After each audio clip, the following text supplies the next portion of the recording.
Welcome back to my channel. This is Chimel.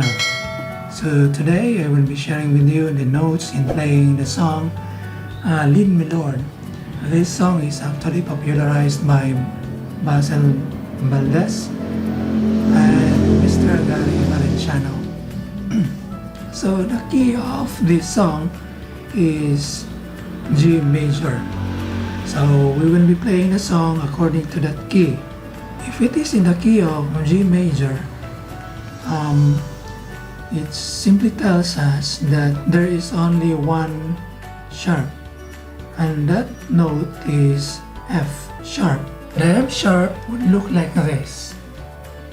So for your left hand, you place your first finger and the second on this key, and the third one is on this key, and your thumb should be placed on this key, and your right hand, the pinky should be right here, and then this finger should be placed on this key. Okay, the right hand, okay, and then the left hand. So that is F sharp.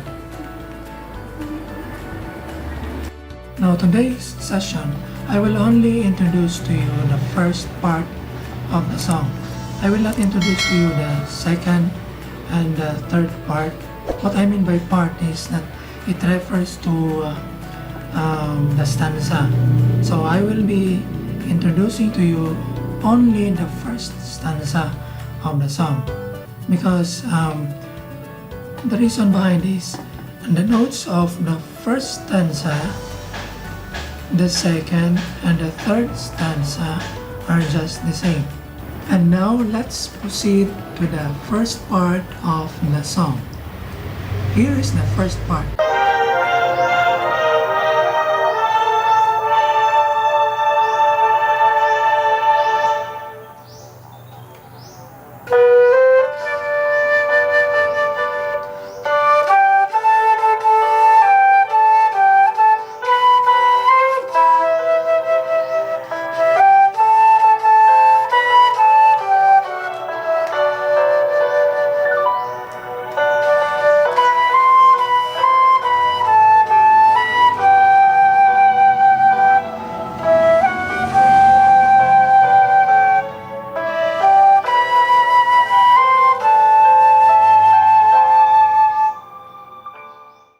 Now that's the first part of the song. Now let's do it again, and this time you can play along with the -1.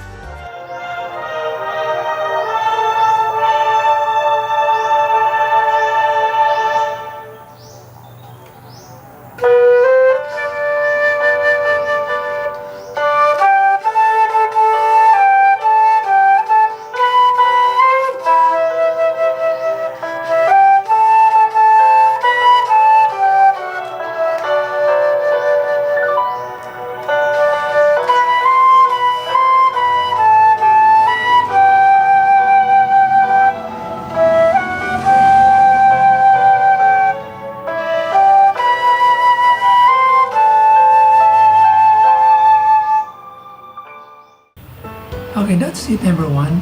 That's the first part of this tutorial. Now please tune out, because the next part of this song, there is actually second part. The second part is actually the chorus of the song. Now if you're still interested, I hope you are still interested, because you will be learning a lot from this tutorial. The second part, the chorus of the song, Lead Me Lord. Now, thank you so much for your time, and if you haven't subscribed yet to my channel, please do subscribe and hit the notification bell so that you will always be notified every time I have new videos. Bye!